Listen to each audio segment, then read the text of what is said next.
Presiden perintahkan BNPB tanggap darurat gempa Sulut-Malut.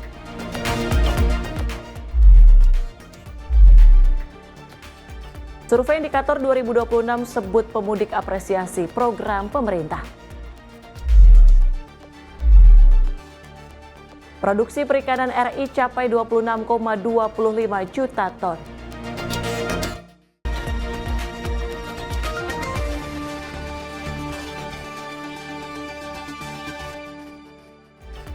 Halo pemirsa, Kilas Sepekan kembali hadir menemani Anda dengan rangkuman informasi seputar peristiwa baik itu dari dalam negeri dan juga mancanegara. Bersama saya Tiara Dianti dan inilah Kilas Sepekan selengkapnya. Pemirsa, Kementerian Haji menegaskan pihaknya tidak akan membebankan kenaikan biaya haji 2026 kepada jemaah akibat adanya konflik geopolitik di Timur Tengah yang menyebabkan aftur pesawat mengalami kenaikan. Pernyataan tersebut merupakan arahan langsung dari Presiden Prabowo Subianto untuk menjaga keterjangkauan biaya haji bagi para jemaah. Usai rapat dengan Komisi 8 DPR RI, Menteri Haji dan Umroh Muhammad Irfan Yusuf menjelaskan dalam skenario tanpa perubahan rute penerbangan, biaya haji diperkirakan naik menjadi sekitar 46,9 juta rupiah per jemaah atau meningkat sekitar 39,85% dari biaya awal. Sedangkan jika dengan skenario perubahan rute penerbangan, biaya haji dapat meningkat lebih tinggi menjadi 50,8 juta rupiah per jemaah atau naik hingga 51,48%. Kenaikan ini dipicu oleh melonjaknya harga aftur global akibat konflik yang berdampak langsung pada biaya operasional maskapai penerbangan. Meski demikian, Presiden Prabowo menekankan jika terjadi kenaikan biaya, maka tidak akan dibebankan kepada jemaah. Sementara itu, Presiden Prabowo juga akan menyampaikan keputusan biaya haji pada sore ini dalam rapat kabinet. Memang permintaan Presiden, apapun yang terjadi, kalau toh nanti harus ada penyesuaian harga, terutama terkait dengan biaya penerbangan, kita upayakan tidak dibebankan kepada jamaah kita. Kita hari Jumat yang lalu sudah mencoba mencari-cari peluang-peluang, kemungkinan-kemungkinan dari mana sumbernya, tapi nanti ada rapat kabinet, nanti setelah itu akan kita pastikan dari mana sumber-sumbernya. Tapi skemanya sejauh ini apakah akan dari BPKHK atau ada sebagian dari APBN? Bisa berbagai kemungkinan. Yang jelas Presiden minta tidak dibebankan kepada jamaah. Itu aja. Tapi kira-kira ada subsidi silang dengan tahun depan nggak Pak? Apakah ada peningkatan biaya? Saya kira nggak. Kalau artinya kalau biaya sekarang ini dibebankan kepada jamaah tahun depan, saya kira nggak. Tapi pos-pos yang kemungkinan bisa dipakai untuk menambah itu dari mana ya Gus kira-kira? Dari kementerian? Masih sedang digodok. Nanti sore lah ada keputusan, kita ngambil dari mana nanti ya. Kalau dari BPKH sendiri sejauh ini mampu nggak sih untuk meng-cover penambahan biaya ini? Iran AS lagi gencatan senjata. Nah nanti kedepannya jalurnya bisa direct atau harus ada muter lagi tadi dulu? Nah kalau gencatan senjata alhamdulillah, kalau gencatan senjata alhamdulillah, kalau perang selesai lebih alhamdulillah lagi.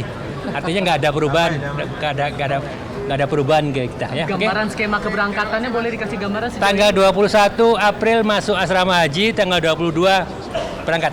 Oke. Untuk rute penerbangannya itu gimana nanti gambarannya? Sementara masih rute awal. Oke. Dari Jakarta, Sri Dewi Andayani, Dava Rizkyano, Sinpo TV melaporkan. Presiden Prabowo Subianto memerintahkan Menteri PKP Marwarar Sirait untuk mempercepat pembangunan perumahan murah di kawasan strategis. Langkah ini bertujuan perluas akses hunian layak bagi masyarakat berpenghasilan rendah dengan memanfaatkan lahan negara. Dan utamanya di daerah strategis, tadi juga arahan Presiden, Bapak Presiden Prabowo sudah mengarahkan untuk Pak Nusron, Menteri ATR, untuk mempersiapkan lahan-lahan untuk perumahan dengan cepat. Presiden Prabowo Subianto mengarahkan pemanfaatan kawasan strategis untuk pembangunan perumahan rakyat guna memperluas akses hunian layak, khususnya bagi masyarakat berpenghasilan rendah. Kebijakan ini menekankan optimalisasi lahan negara di lokasi premium agar dapat digunakan untuk kepentingan publik. Menteri PKP Marwarar Sirait menyampaikan arahan tersebut usai rapat terbatas di Istana Negara. Presiden juga meminta Menteri ATR BPN, Nusron Wahid, untuk segera menyiapkan lahan, sementara pembiayaan dan pembangunan akan didukung oleh Danantara. Pemerintah kini mulai mengidentifikasi lahan potensial, termasuk di kawasan Tanah Abang, Jakarta, dan sejumlah titik di Bandung. Dan utamanya di daerah strategis, tadi juga arahan Presiden, Bapak Presiden Prabowo sudah mengarahkan untuk Pak Nusron, Menteri ATR, untuk mempersiapkan lahan-lahan untuk perumahan dengan cepat, sehingga nantinya lahan yang dipersiapkan Pak Nusron, kita juga sudah mendapatkan arahan untuk bisa dipersiapkan pembiayaannya dan pembangunannya oleh Danantara. Jadi bagaimana lahan-lahan negara ini bisa dikelola untuk perumahan rakyat. Yang pasti tanah negara itu arahan Presiden Prabowo digunakan untuk kepentingan negara dan kepentingan rakyat. Kalau yang di Senen itu akan jadi 15 Juni, berarti 2 bulan lagi, 15 Juni 2026. Jadi totalnya 824 unit. Sebagai langkah awal, pembangunan perumahan telah dimulai di Pasar Senen, Jakarta Pusat, dengan sekitar 324 unit yang ditargetkan selesai pada 15 Juni 2026. Selain itu, KAI menyiapkan tambahan sekitar 500 unit hunian di Jakarta, serta proyek lain di Bandung, sehingga total tahap awal mencapai sekitar 824 unit. Tim Redaksi Simpo TV melaporkan. Masih dari Presiden Prabowo Subianto yang memerintahkan BNPB dan instansi terkait segera turun ke lokasi terdampak gempa di Sulawesi Utara dan Maluku Utara. Langkah ini dilakukan untuk pastikan penanganan darurat dan keselamatan masyarakat berjalan cepat dan tepat.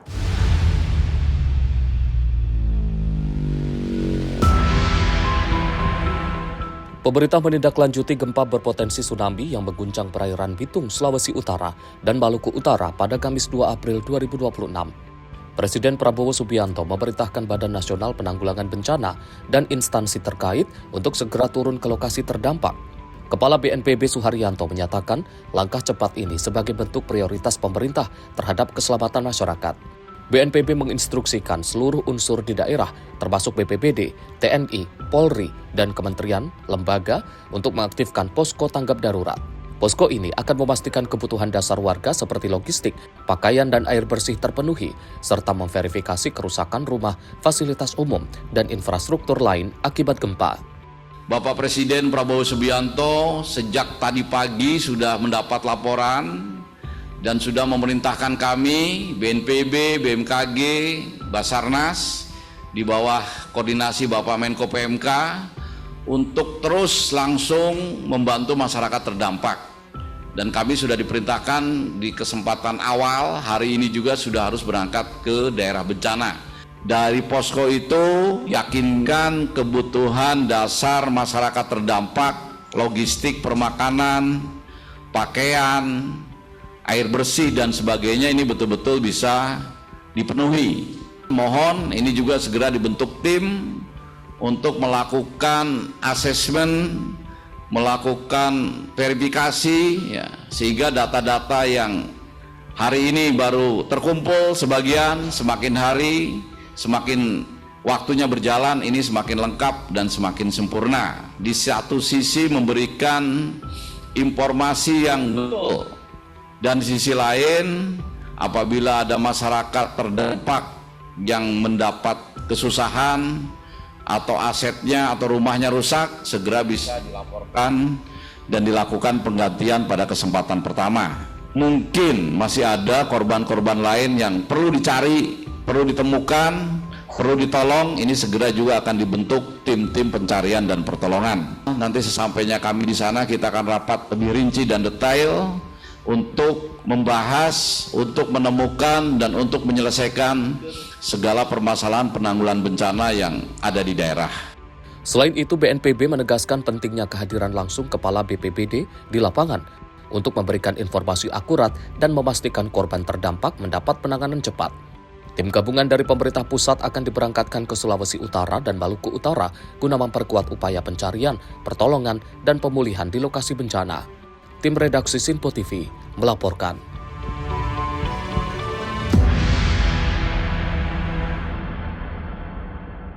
Kita ke agenda Wakil Presiden Gibran Rakabuming Raka meninjau Gereja Katolik Paroki Bunda Hati Kudus di Rumengkor, Kabupaten Minahasa, Provinsi Sulawesi Utara pada 7 April 2026. Kunjungan dilakukan untuk melihat secara langsung kondisi bangunan gereja yang terdampak gempa bumi yang terjadi di wilayah tersebut.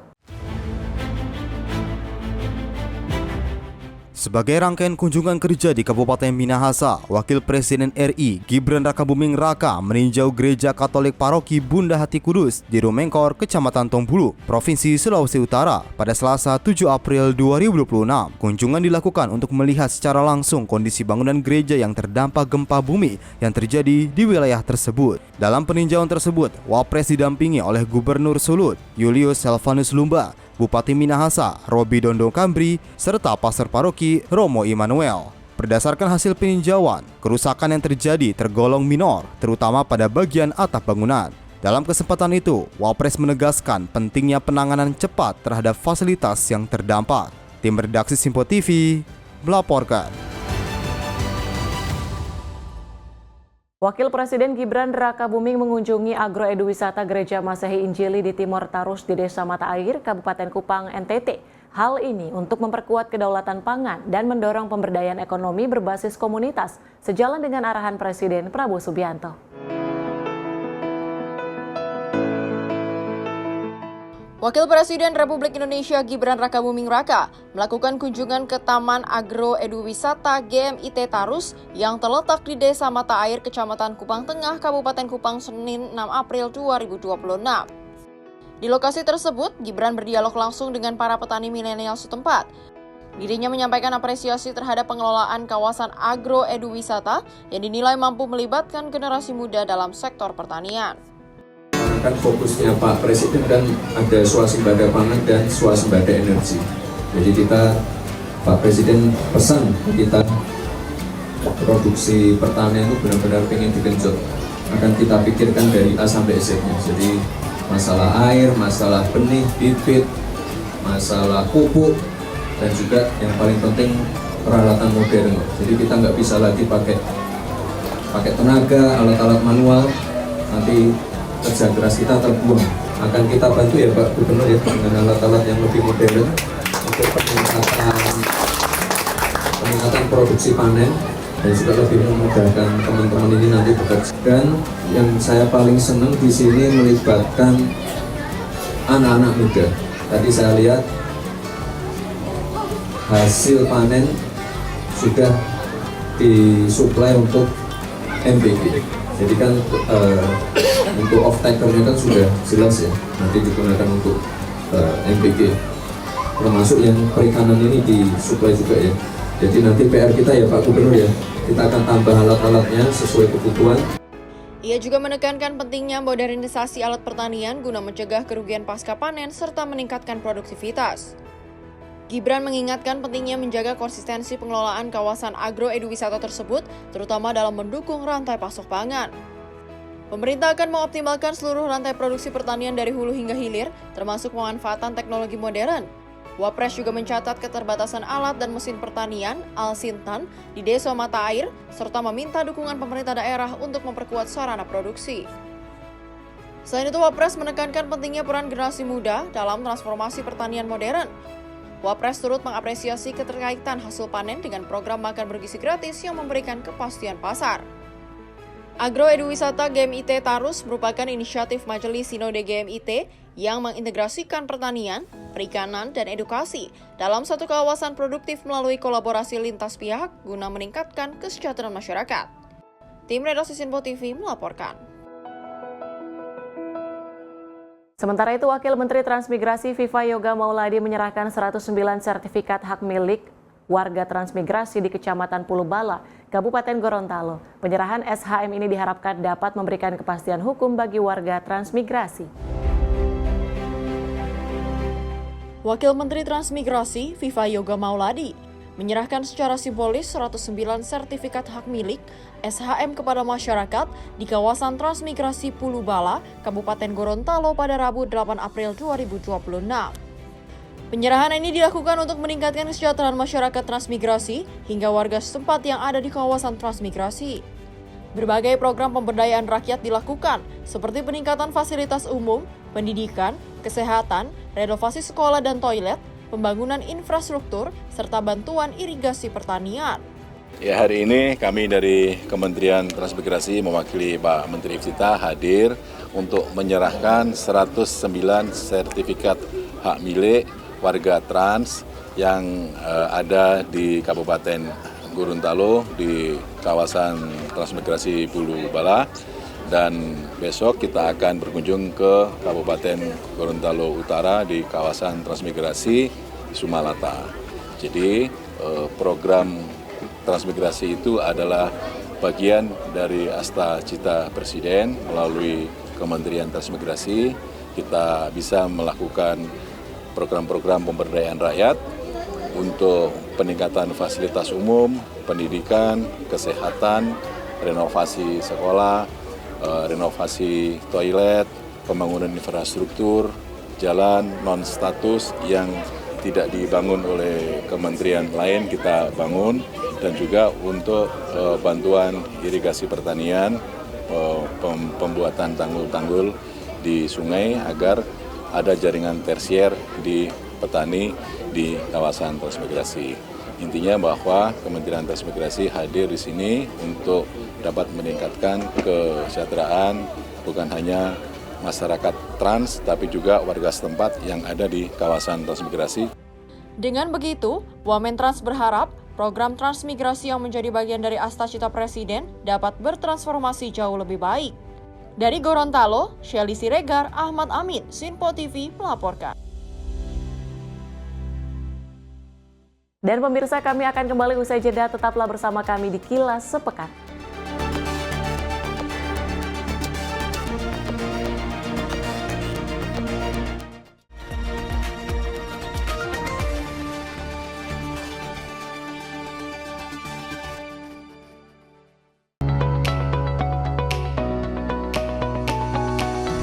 Kami hadir menyapa malam Anda dengan sajian yang menarik dan ulasan yang mendalam sepanjang hari. Akhiri aktivitas Anda dengan berbagai perkembangan peristiwa yang terjadi sepanjang hari. Disajikan secara lugas dan berkualitas sebagai refleksi perjalanan hari Anda. Sepanjang hari, berbagai informasi penting nasional dan mancanegara terus bergerak dan berkembang. Kami merangkum untuk Anda sebagai ikhtisar akhir hari dalam Menyapa Indonesia Malam setiap Senin hingga Jumat hanya di Sinpo TV.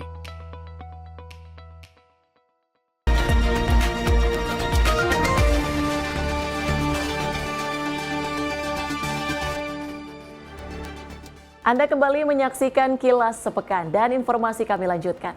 Pemirsa, Komisi 3 DPR menjamin pembahasan RUU perampasan aset dilakukan secara rinci dan tidak tergesa-gesa. Mahasiswa meminta regulasi ini dibahas dengan hati-hati agar aturan kuat dan tak menimbulkan penyalahgunaan. Komisi 3 DPR menggelar rapat dengar pendapat dengan perwakilan Perhimpunan Mahasiswa Hukum Indonesia di Kompleks Parlemen Senayan, Jakarta pada 8 April 2026. Dalam pertemuan tersebut, Permahi memberikan masukan agar pembahasan RUU perampasan aset dilakukan secara hati-hati dan mendalam. Permahi menekankan pentingnya regulasi yang jelas, kuat, dan harmonis, serta harus senantiasa memperhatikan norma hukum dan putusan Mahkamah Konstitusi. Sekjen DPN Permahi, Muhammad Afgan Ababil, menekankan RUU ini harus disusun dengan kajian mendalam dan dasar hukum yang kuat, serta memperhatikan norma dan putusan Mahkamah Konstitusi. Selain itu, perwakilan Permahi dari Lombok, Reno, menyoroti aturan perampasan aset yang saat ini tersebar di berbagai regulasi dan berpotensi disalahgunakan. Ia menekankan pentingnya pembuktian yang kuat serta penerapan yang teliti agar RUU tidak menimbulkan penyalahgunaan kekuasaan. Hukum. Dalam hal ini kami menyoroti semangat Komisi 3 dalam melakukan pembaharuan hukum terutama berkaitan dengan perampasan aset yang dalam hal ini masuk sebagai prolegnas khusus. Kami menemukan bahwa RUU ini perlu dibahas secara komprehensif, mendalam, dan juga memastikan bahwa RUU ini dibangun berlandaskan pada kajian normatif yang memiliki basis argumentasi hukum kuat dengan memastikan bahwa norma-norma rambu yang ada di dalamnya baik berdasarkan putusan Mahkamah Konstitusi yang di dalamnya mengandung prinsip bahwa in personal sebagai basis argumentasi dan juga in rem sebagai bahan penunjang yang dalam hal ini menjadi bagian khusus. Kami dari Permahi berkomitmen untuk membersamai terkait dengan konstruksi pembangunan hukum yang konstruktif dan juga memastikan tidak terdapat tumpang tindih regulasi dan efektivitas dalam implementasi ke depannya. Karena mengingat berkaitan dengan perampasan aset tentu sudah sudah tersebar di dalam beberapa regulasi, baik di dalam KUHP, di dalam Undang-Undang Tipikor maupun dalam TPPU yang dalam hal ini juga ditunjang oleh beberapa keputusan Mahkamah Konstitusi yang menurut kami relevan, sehingga kami berharap pembahasan ini tidak hanya sekedar tergesa-gesa untuk mengakomodir apa yang menjadi tuntutan publik, tetapi sebagai masyarakat hukum kami mungkin mendorong agar pembahasan ini secara komprehensif. Oleh karena itu saya dan teman-teman juga ingin menyampaikan bahwa jangan sampai dalam rancangan undang-undang perampasan aset ini terkesan terburu-buru hanya untuk memberikan jawaban terhadap masyarakat, untuk memberikan adem ayem terhadap masyarakat, tetapi hal yang lebih penting adalah bagaimana kemudian perampasan aset ini benar-benar dijalankan dengan ketat dan teliti. Menanggapi masukan tersebut, anggota Komisi 3 DPR, Mahmud Arifin memastikan RUU akan dibahas secara rinci, tidak terburu-buru, dan tetap menjaga perlindungan hak warga negara. Masukan dari Permai akan menjadi bahan pengayaan dalam pembahasan lanjutan di Komisi 3. Banyak yang diharapkan, banyak yang dituntut untuk bisa ini segera diwujudkan. Tetapi tentunya kita juga harus menghargai daripada hak-hak daripada setiap warga negara yang mungkin diduga melakukan suatu kejahatan. Nah, ini kemarin sudah dibahas, rumusan harus detail. Tidak boleh kita ini sewenang-wenang. Tuntutan semua pihak banyak yang secara luas ingin dirampas semua kemudian dimiskinkan saja. Mungkin kita contohkan orang mungkin selama ini menjadi lawyer 20 tahun lebih, kemudian dia ditunjuk menjadi suatu pejabat misalnya, terus kemudian di situ ada permasalahan, tidak, aset-aset yang dimiliki 20 tahun dia bekerja ikut dihabisin semua, itu yang tidak. Kita akan membahas ini secara detail, masukkan ini menjadi pengayakan tuntutan masyarakat dan yang dari Permai tadi, dan juga harapan yang dikendaki dalam undang-undang itu bagian dari pengayaan kita di Komisi 3 nanti pembahasan berikutnya. Tim redaksi Simpo TV melaporkan.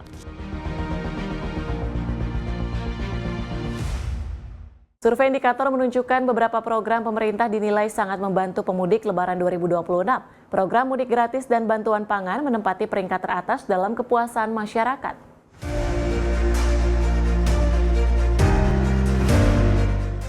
Survei terbaru indikator menunjukkan sebagian besar masyarakat puas dengan program pemerintah saat mudik Lebaran 2026.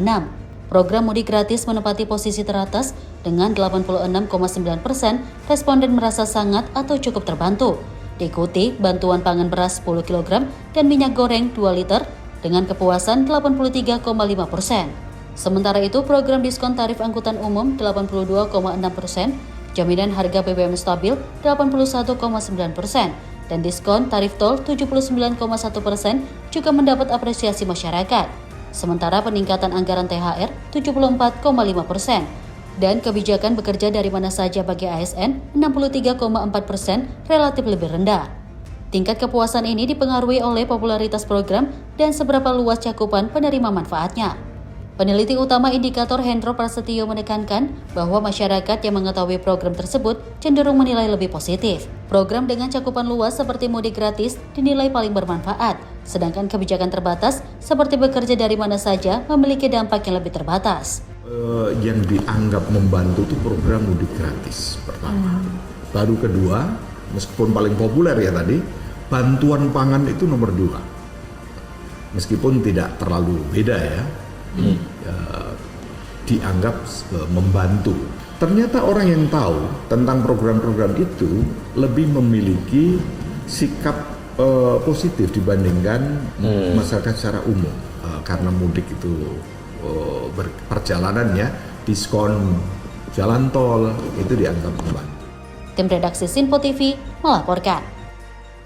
Ketidakpastian kondisi geopolitik global akibat konflik di Timur Tengah dinilai berdampak langsung terhadap kenaikan harga komoditas di dalam negeri. Anggota Komisi 6 DPR RI Herman Hairon menegaskan pentingnya upaya kemandirian pangan dan energi untuk menekan dampak fluktuasi harga internasional. Kenaikan harga komoditas global akibat gejolak geopolitik di Timur Tengah turut memberi tekanan pada harga-harga komoditas seperti plastik dan kedelai di pasar domestik. Menurut Herman Hairon, kenaikan harga minyak mentah dunia turut mempengaruhi harga produk turunannya, termasuk plastik, yang pada akhirnya memicu kenaikan harga di dalam negeri. Untuk mengatasi hal ini, ia meminta pemerintah memperkuat produksi dalam negeri, terutama untuk komoditas strategis, salah satunya dengan mengembangkan budidaya kedelai di dalam negeri, meski membutuhkan inovasi dan teknologi yang disesuaikan dengan iklim Indonesia. Sementara itu, pengurangan konsumsi plastik dan peningkatan daur ulang juga dinilai dapat menekan ketergantungan masyarakat terhadap bahan baku impor. Akibat ketidakpastian, misalkan ada konflik di Timur Tengah dan berdampak terhadap harga-harga meningkat, maka juga harga domestik nasional kita juga sangat dipengaruhi oleh harga tersebut. Oleh karenanya, itu yang selalu ditawarkan oleh Presiden Prabowo Subianto, yang selalu disampaikan kepada kita semua pentingnya untuk komoditas-komoditas yang strategis kita harus swasembada, harus mandiri. Misalkan untuk pangan, energi itu harus mandiri. Karena pasti dalam gejolak harga internasional itu akan sangat mempengaruhi terhadap harga-harga dalam negeri. Nah, kedelai kita ini kan masih impor dan importnya besar. Kemudian untuk plastik hari ini naik, itu kan juga dipengaruhi oleh crude oil gitu. Nah, oleh karenanya harga-harga yang dipengaruhi oleh harga yang hari ini mengalami kenaikan harga internasional, maka juga akan mempengaruhi harga dalam negeri. Lebih lanjut, anggota DPR fraksi Demokrat ini mendorong kementerian terkait agar dapat memaksimalkan anggaran dan menetapkan prioritas pada komoditas yang paling banyak dikonsumsi masyarakat. Dari Jakarta, Sri Dewi Andayani, Dava Rizkiano, Simpo TV melaporkan. Kementerian Pekerjaan Umum menjadi salah satu kementerian yang terkena efisiensi anggaran hingga mencapai 12,71 triliun rupiah. Menteri Pekerjaan Umum Dodi Hanggodo menyebut pengurangan anggaran ini merupakan respon atas kondisi global dan agar defisit anggaran pendapatan belanja negara. Anggaran Kementerian Pekerjaan Umum 2026 akan dipangkas sebesar 12,71 triliun dari yang sebelumnya 118,89 triliun menjadi 106,18 triliun rupiah. Menteri PU Dodi Hanggodo memastikan pemangkasan anggaran tersebut tidak akan mempengaruhi program kerja kementeriannya dan akan memaksimalkan dengan baik jumlah anggaran yang diberikan sesuai arahan Presiden Prabowo Subianto. Dodi mengatakan anggaran tersebut akan dioptimalkan untuk pembangunan infrastruktur yang dapat memberikan manfaat untuk masyarakat. Dirinya juga akan berkoordinasi lebih lanjut dengan DPR RI mengenai rincian pagu anggaran yang akan ditentukan untuk kementeriannya, agar bencana efisiensi tersebut tidak mengganggu program-program fisik Kementerian PU, terutama program prioritas bagi masyarakat di daerah bencana. Sekarang kemudian ada efisiensi kan lebih mudah kan, yang diambil yang dibintang aja seret gitu. Nah, tugas kita di kementerian adalah kalau memang sudah siap dan memang itu ada memberikan dampak positif pada masyarakat di bawah, kan sesuai dengan arahan Pak Presiden juga. Apa yang bisa diberikan maksimal ke masyarakat itu yang kita dahulukan. Ya udah. Jadi nanti kita akan matur ke Pak Presiden juga, Pak Presiden ini kira-kira manfaatnya banyak sekali kepada masyarakat, terutama dalam kondisi seperti sekarang ini kan ekonomi lagi turun. Kita akan mohonkan Pak Presiden. Efisiensi ini akhirnya ngaruh ke rencana lelang proyek baru nggak sih Pak, yang kayak tol Gilimanuk Mengui dan lain-lain itu? Kalau tol kan nggak ada. Aman ya. Pekerjaan itu tidak akan terganggu hanya gara masalah misalnya ini kan namanya politisasi anggaran ya. Ada tiktokan saya DPR, Bappenas gitu-gitu lah, itu kan politisasi anggaran. Itu tidak boleh mengganggu program-program fisiknya. Karena kan program fisik itu kan harusnya harus segera bisa dimanfaatkan semaksimal oleh masyarakat. Ada Pak Presiden seperti itu. Jangan sampai ada masalah administrasi mengganggu pekerjaan fisik yang langsung dirasakan manfaatnya oleh masyarakat, terutama untuk daerah bencana seterusnya. Ya. Dari Jakarta, Sri Dewi Andayani, Dava Rizkiano, Simpo TV melaporkan. Kebijakan pemerintah dalam mengembangkan solar biofuel B5 berbasis minyak sawit mentah atau CPO mulai menunjukkan dampak positif. Selain dapat menekan impor energi, langkah ini juga mendorong peningkatan ekspor sektor pertanian di tengah kondisi geopolitik yang memanas.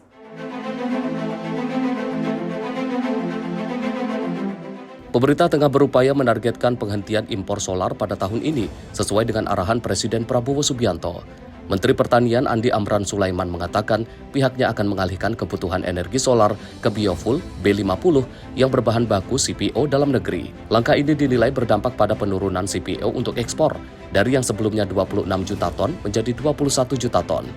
Hari ini stok kita mencapai stok beras 4,6 juta ton. Dan itu tertinggi sepanjang sejarah stok kita. Itu sektor pangan.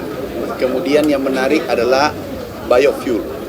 Target dari perintah Bapak Presiden, kita tidak impor solar tahun ini.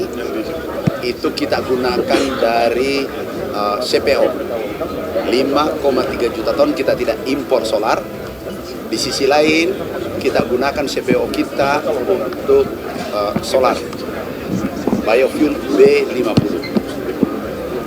Ternyata setelah kita tidak impor solar dan mengurangi ekspor, CPO kita dari 26 juta kita kurangi menjadi 21 juta. Ternyata petani-petani kita memanfaatkan kondisi geopolitik yang memanas. Sehingga produksi kita, ekspor kita naik 6 juta ton. Ekspor kita justru naik menjadi 32 juta ton. Jadi kita memanfaatkan dengan baik, petani kita memanfaatkan dengan baik kondisi geopolitik yang memanas karena harga komoditas perkebunan naik cukup tinggi. Ekspor kita naik kurang lebih dari sektor pertanian 160 triliun dan impor kita turun kurang lebih 41 triliun. Ini berkah bagi sektor pertanian. Menteri Pertanian menilai kebijakan biofuel tak hanya dapat memperkuat ketahanan energi nasional saja, tetapi juga memberikan peluang besar bagi sektor pertanian untuk tumbuh di tengah dinamika global. Kedepan, optimalisasi pemanfaatan sumber daya dalam negeri diharapkan dapat terus mendorong peningkatan kesejahteraan petani, sekaligus menjaga stabilitas ekonomi nasional.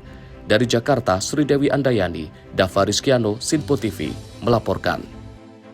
Dalam rapat kerja dengan Komisi 4 DPR, Menteri Pertanian Amran Sulaiman menyampaikan cadangan beras nasional mencapai level tertinggi sepanjang sejarah. Bulog pastikan capaian tersebut ditopang pengadaan gabah dan beras secara intensif sehingga stok tetap aman.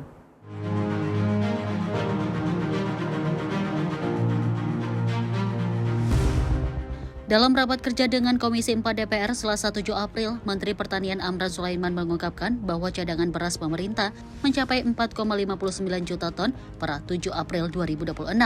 Ini menjadi level tertinggi sepanjang sejarah.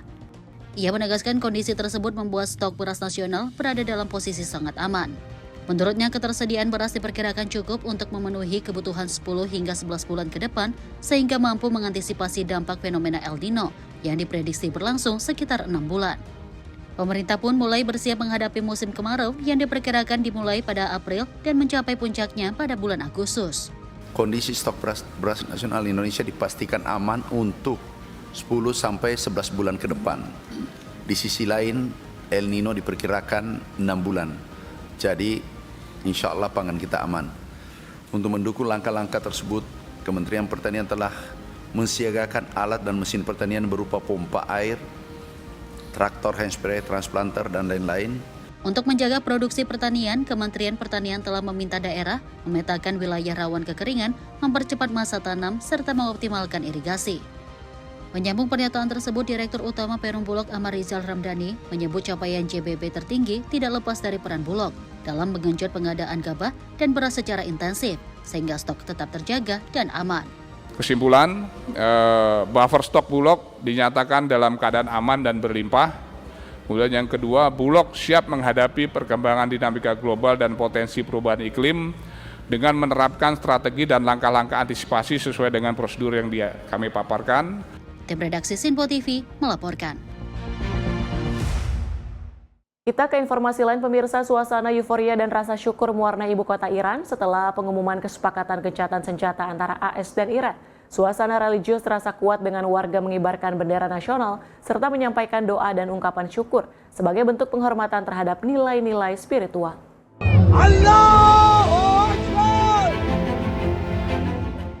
Ribuan warga turun ke jalan dan memadati sejumlah titik Teheran untuk merayakan apa yang mereka sebut sebagai sebuah kemenangan moral dan diplomatik setelah tercapainya kesepakatan gencatan senjata.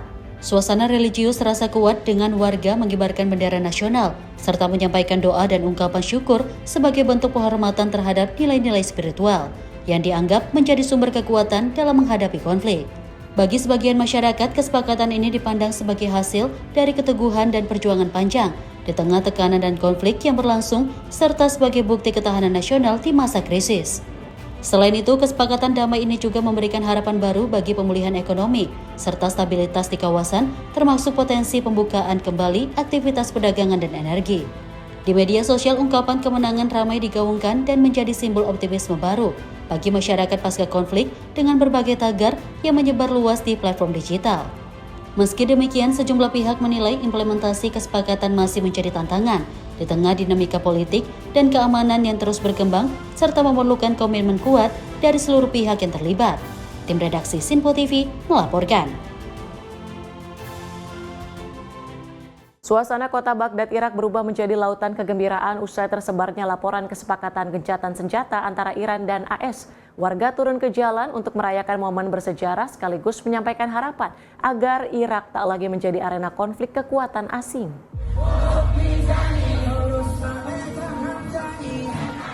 Euforia warga terlihat di berbagai sudut kota Baghdad menyusul kabar kesepakatan gencatan senjata antara Iran dan Amerika Serikat. Warga turun ke jalan dengan perasaan lega setelah bertahun-tahun negara mereka kerap terjebak dalam persaingan pengaruh dan konflik tidak langsung antara kedua negara tersebut. Masyarakat mengungkapkan kesepakatan ini sebagai napas baru bagi kedaulatan Irak. Mereka berharap kesepakatan ini menjadi awal berhentinya operasi militer dan serangan udara di wilayah rawan. Secara geopolitik, gencatan senjata ini diprediksi akan memberikan dampak positif bagi stabilitas ekonomi di pasar lokal, termasuk potensi penguatan nilai tukar yang sebelumnya tertekan akibat resiko konflik. Pihak pemerintah Irak kini memiliki peluang lebih besar untuk fokus pada pembangunan dalam negeri, tanpa harus terbebani oleh tekanan kepentingan asing di wilayahnya. Para analis internasional menilai langkah ini sebagai terobosan diplomasi yang signifikan, yang berpotensi mengubah peta stabilitas kawasan Timur Tengah ke depan.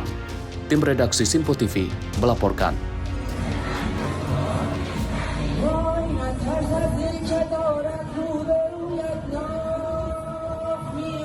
Dan pemirsa, kami akan kembali usai jeda, tetaplah bersama kami di Kilas Sepekan.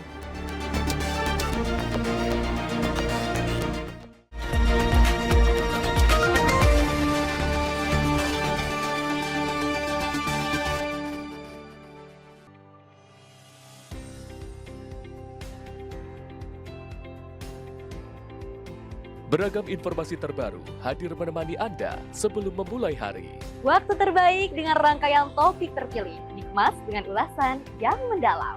Mengangkat isu yang tengah menjadi pembicaraan paling hangat, agar pagi Anda lebih semangat. Jadi pastikan pagi hari Anda lebih bermakna bersama rangkaian berita yang telah kami rangkum untuk Anda. Sembarakan pagi Anda bersama Menyapa Indonesia Pagi. Setiap Senin hingga Jumat pukul 5 pagi. Hanya di Sinpo TV.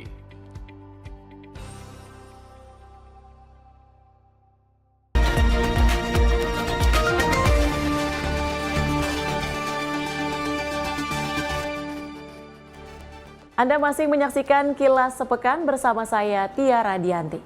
Pemirsa, jenazah 3 prajurit TNI yang gugur dalam misi pasukan perdamaian PBB di Lebanon telah tiba di Indonesia. Kedatangan jenazah itu disambut dengan sejumlah prajurit TNI.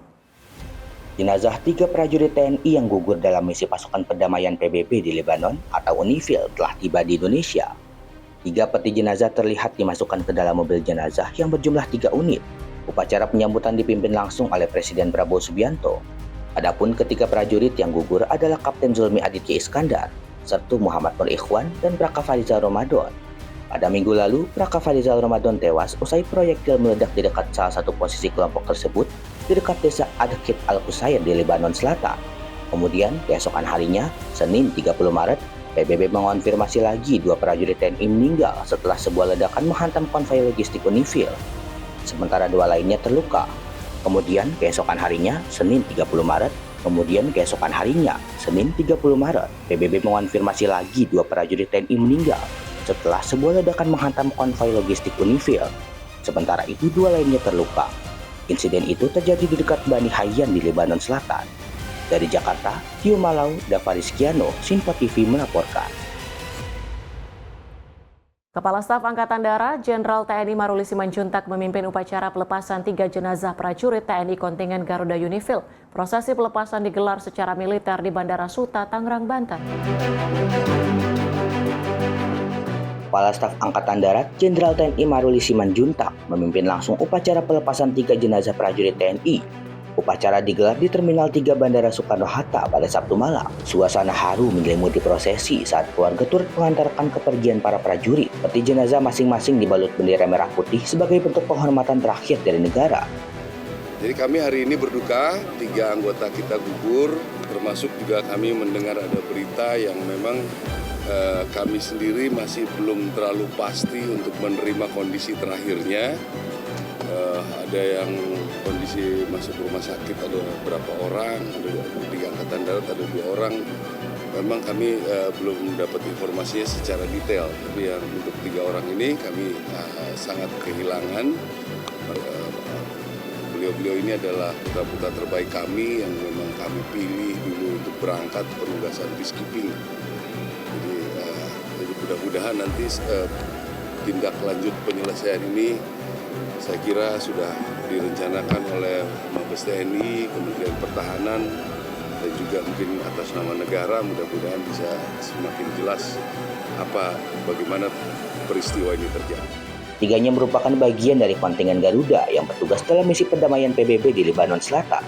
Atas jasa dan pengabdiannya, ketiga prajurit mendapatkan kenaikan pangkat luar biasa anumerta. Sebelum prosesi pelepasan militer, Presiden Prabowo Subianto turut hadir memberikan penghormatan terakhir serta menyampaikan bela sungkawa kepada keluarga ahli waris. Setelah upacara pelepasan, jenazah diterbangkan menuju daerah asal masing-masing untuk dimakamkan secara militer. Sebelum dipulangkan ke tanah air, upacara penghormatan militer juga digelar oleh pasukan United Nations Interim Force in Lebanon di Beirut, Lebanon. Dalam prosesi tersebut, ketiga peti jenazah disemati skarf PBB sebagai bentuk penghargaan atas dedikasi dan pengabdian dalam misi perdamaian dunia. Dari Jakarta, Dio Malau, Dava Rizkiano, Simpo TV melaporkan. Bareskrim Polri mengungkap penyalahgunaan BBM dan LPG bersubsidi masih terjadi di sejumlah daerah. Akibatnya negara berpotensi mengalami kerugian hingga lebih dari 1 triliun rupiah.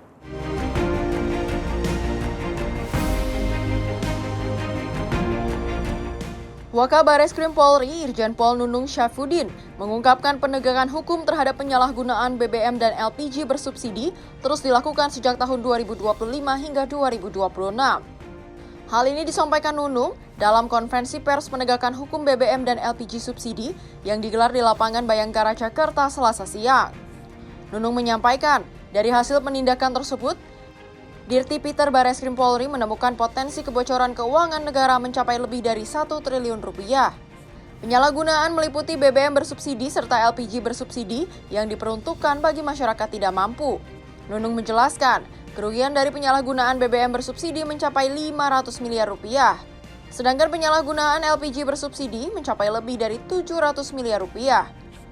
Nunung menegaskan angka tersebut menjadi perhatian serius karena BBM dan LPG subsidi merupakan hak masyarakat yang harus tepat sasaran. Dari penegakan hukum yang dilakukan oleh Bareskrim Polri dan Polda jajaran selama tahun 2025 dan sampai sekarang 2026, diketahui bahwa tindak kejahatan penyalahgunaan BBM dan LPG subsidi telah mengakibatkan potensi kebocoran keuangan negara mencapai 1 triliun 266 miliar 160.963.200 rupiah. Dengan rincian kerugian negara akibat penyalahgunaan BBM subsidi sebesar 516.912.530.200 rupiah dan penyalahgunaan subsidi LPG bersubsidi sekitar 749.294.400.000 rupiah. Ini angka yang cukup signifikan yang harusnya subsidi barang-barang subsidi ini bisa dimanfaatkan atau diterima oleh masyarakat yang tidak mampu tetapi disalahgunakan. Itu yang bisa kita amankan untuk tadi mengantisipasi kebocoran keuangan negara. Dari Jakarta, Jihan Nabila, Mutia Arsya, Simpo TV melaporkan. Penegakan hukum kasus BBM dan LPG ilegal terus dilakukan oleh Dirtipiter Bareskrim Polri. Sejumlah barang bukti berhasil diamankan, mulai dari ratusan ribu liter BBM hingga ribuan tabung LPG.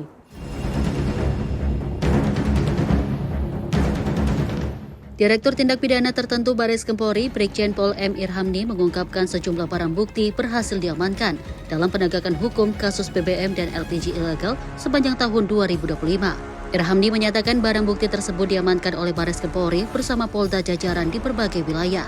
Adapun untuk BBM jenis solar berhasil diamankan sebanyak lebih dari 1 juta liter. Sementara untuk Pertalite mencapai lebih dari 120.000 liter.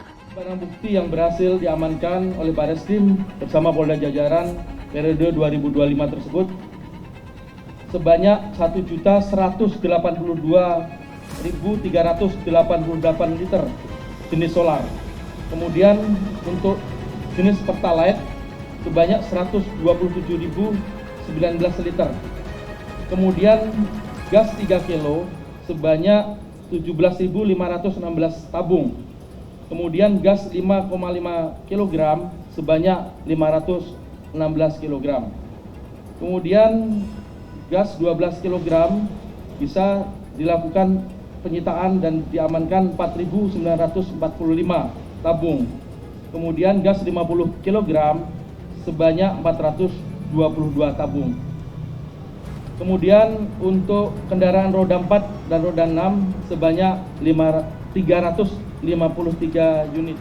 Selain itu, Polri juga menyita LPG bersubsidi mulai dari tabung 3 kg hingga 50 kg dengan jumlah ribuan tabung. Tak hanya itu, ratusan kendaraan roda 4 dan roda 6 turut diamankan yang digunakan dalam praktik penyalahgunaan BBM dan LPG ilegal. Dari Jakarta, Jihan Nabila Muti Anggiani, Sinpo TV melaporkan. Kepala BNPB Suharyanto pastikan pemerintah membentuk tim khusus untuk menghitung dampak kerusakan gempa di Sulawesi Utara dan Maluku Utara. Tim juga akan pastikan bantuan dan kebutuhan dasar warga terdampak terpenuhi.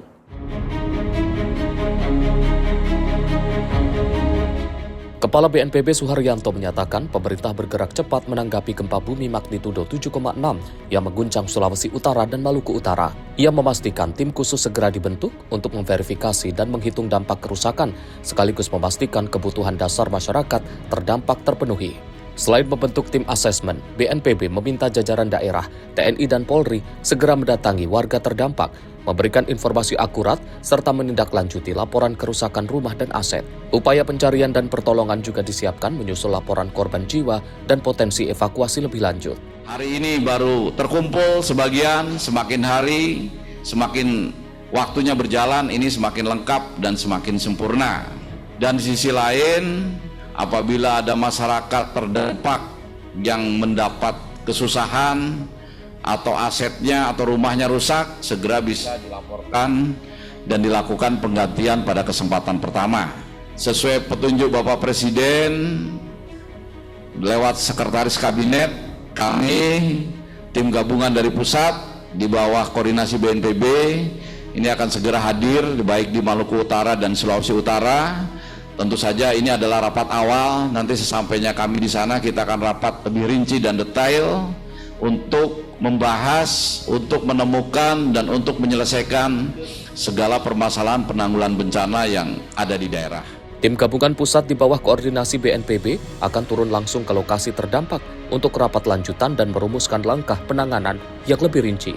Suharyanto menegaskan koordinasi dengan pihak daerah akan memastikan seluruh proses penanggulangan bencana berjalan optimal. Tim redaksi Sinpo TV melaporkan.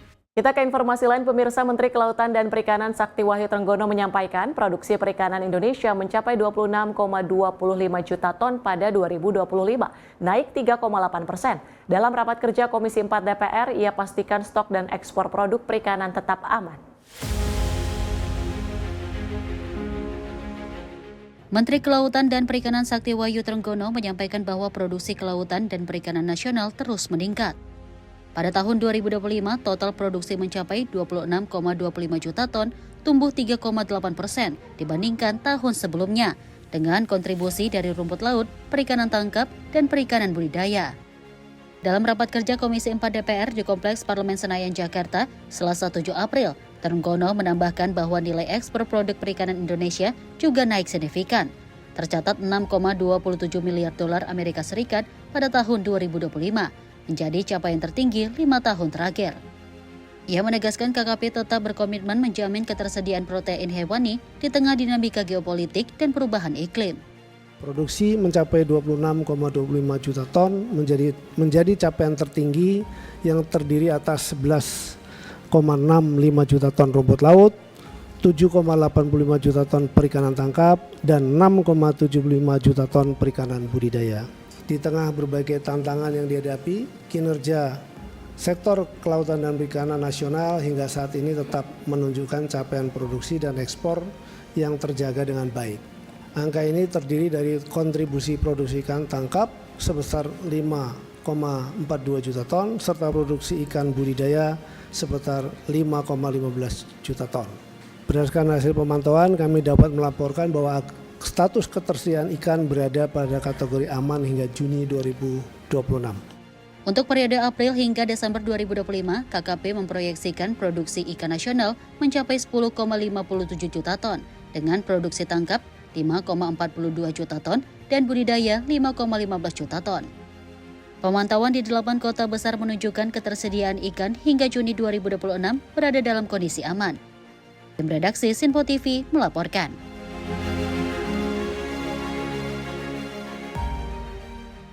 Nilai ekspor produk perikanan Indonesia melonjak menjadi 6,27 miliar dolar AS pada 2025, tertinggi dalam 5 tahun terakhir.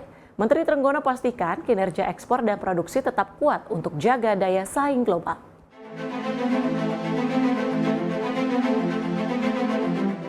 Kinerja sektor kelautan dan perikanan Indonesia terus menunjukkan tren positif. Sepanjang tahun 2025, nilai ekspor produk perikanan mencapai 6,27 miliar dolar Amerika Serikat, menjadi capaian tertinggi dalam 5 tahun terakhir.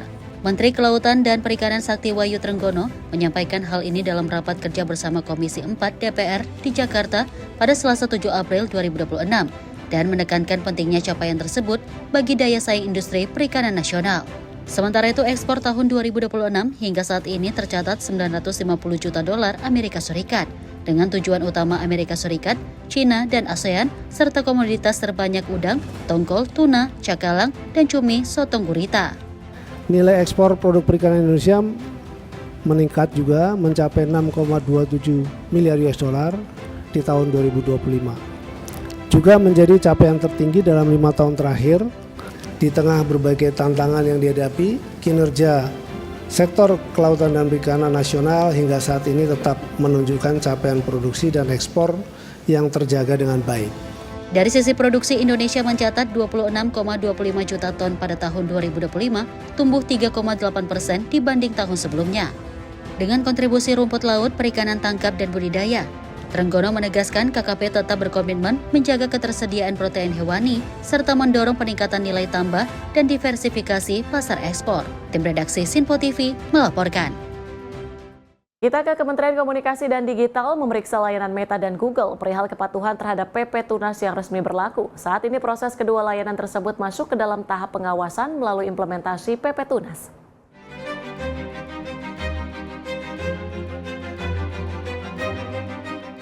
Direktur Jenderal Pengawasan Ruang Digital Kementerian Komunikasi dan Digital Alexander Sabar menjelaskan proses pemeriksaan layanan Meta telah diperiksa pada Senin lalu, sementara Google masih dalam proses pemeriksaan. Alex menjelaskan ada 29 total pertanyaan yang ditujukan selama proses pemeriksaan, guna mendalami dugaan pelanggaran terhadap isi peraturan pemerintah nomor 17 tahun 2025 tentang tata kelola penyelenggaraan sistem elektronik dalam perlindungan anak atau PP Tunas. Pernyataan ini disampaikan Alex dalam konferensi pers di kantor Komdiji Jakarta Pusat pada Selasa petang. Hingga kini pihak Komdiji enggan membeberkan secara detail mengenai daftar pertanyaan yang diberikan kepada kedua layanan. Ada 29 pertanyaan yang kita ajukan untuk mendalami dugaan pelanggaran atas peraturan yang sudah dinyatakan berlaku di Indonesia. Jadi fokus kita adalah kepada pasal 30 Peraturan Menteri tentang pelaksanaan PP Tunas. Dan tim kita sudah melakukan pemeriksaan dengan memberikan sejumlah 29 pertanyaan kepada pihak Meta dan Google hari ini.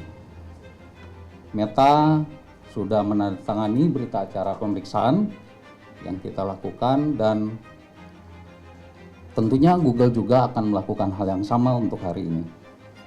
Dari Jakarta, Max Monte, Azizul Hakim, Sinpo TV melaporkan. Dan pemirsa, informasi tadi sekaligus menutup jumpa kita kali ini. Saya Tiara Dianti mewakili seluruh kerabat kerja yang bertugas pamit undur diri. Terima kasih dan sampai jumpa.